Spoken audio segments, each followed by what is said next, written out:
Hello, welcome back to another video. My name is Gemma and today I'm going to be reviewing for you The House of Doors by Tan Twan Eng. So this is the second book on the 2023 Booker Prize long list that I have finished, and I had high hopes for this one. Tan Twan Eng is a Malaysian author. He has written 3 books and been nominated for the Booker 3 times. So, you know, he's got some kudos. He's got some kudos. And this book in particular is set in Penang. We hear the story from 2 different perspectives. We hear it from the perspective of Leslie, and that perspective is told in first person.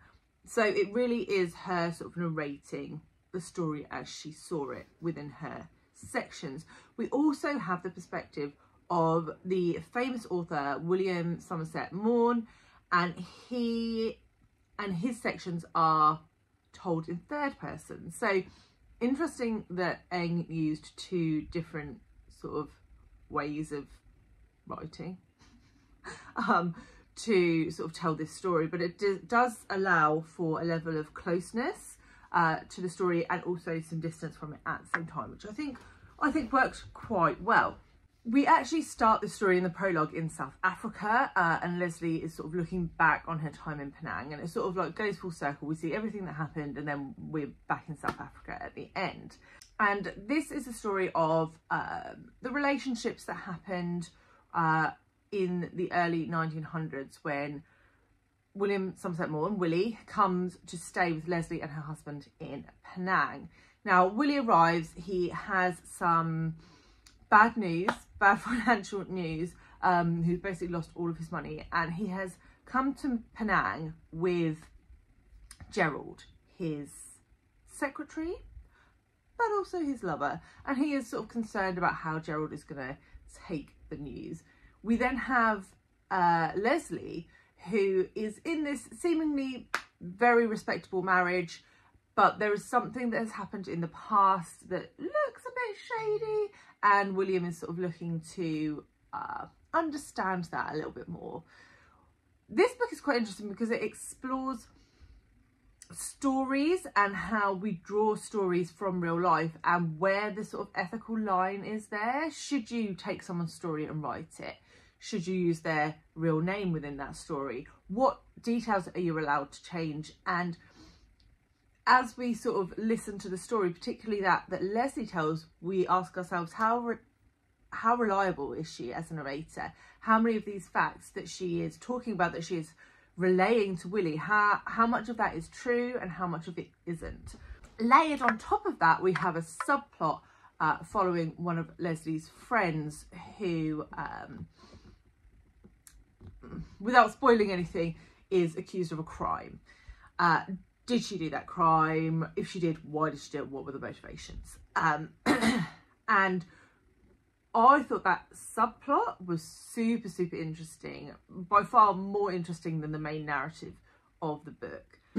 What did I like about House of Doors? Well, I think the exploration of the legacy of stories and the ethical implications of storytelling was super interesting. I loved that as a sort of theme throughout the novel. There is also a lot around the history of the Chinese Revolution. Obviously, it wasn't history at the time.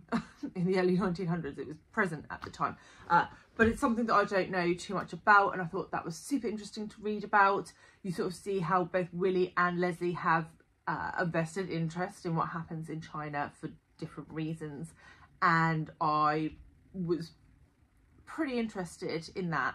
Not super satisfied with how it all came to pass, but that's another issue. I also thought the discussion around what is marriage, what is a good marriage, what is betrayal, and particularly with the backdrop of the time that it was set, where things like gay relationships were just not okay. There was specific mention of Oscar Wilde within this and what happened to him, and sort of how that sort of shaped William Somerset Maugham's approach to marriage and life. So I really enjoyed all of the sort of, I suppose, the bigger themes.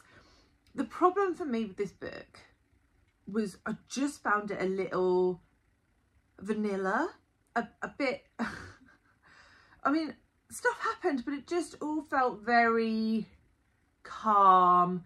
Tan Twan Eng was sort of leading us through the story, holding our hands the whole time, and it just, I don't know, it didn't have enough grit for me, I don't think, and it just at times just felt a little slow and a little dull, quite frankly.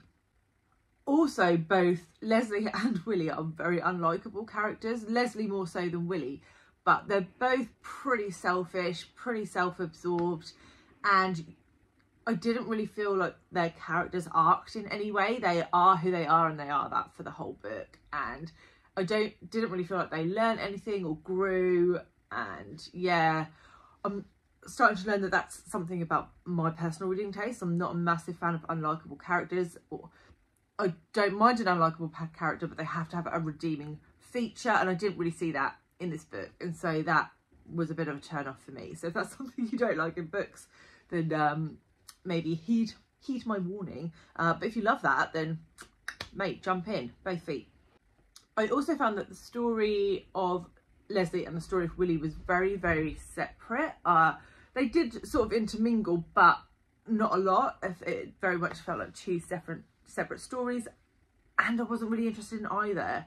So I was more interested in the subplot, the story of Leslie's friend, than I was in anything going on with Leslie or Willie throughout the book. And the ending I thought was rubbish.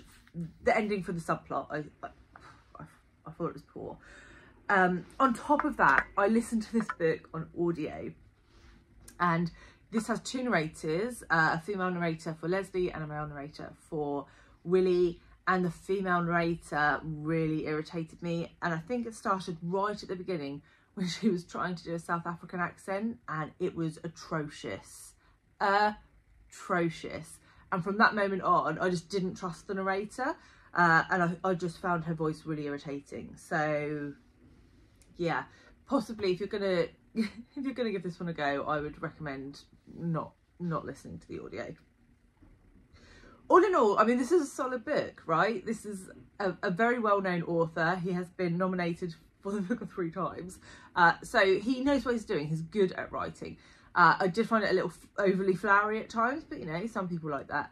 But overall, I failed to make an emotional connection with either character, and I did find myself bored quite a lot at the beginning.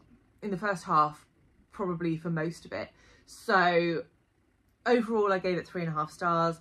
I thought it was fine. I think some people will really love this book, but for me, it just missed on like everything it was trying to do. It just missed. The themes were there, they were interesting, but it just didn't bring it home, you know?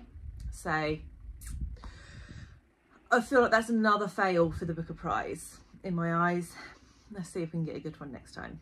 If you're interested to see what my opinions were on Pearl by Shana Hughes, I will leave that review here. See you soon with another one, guys.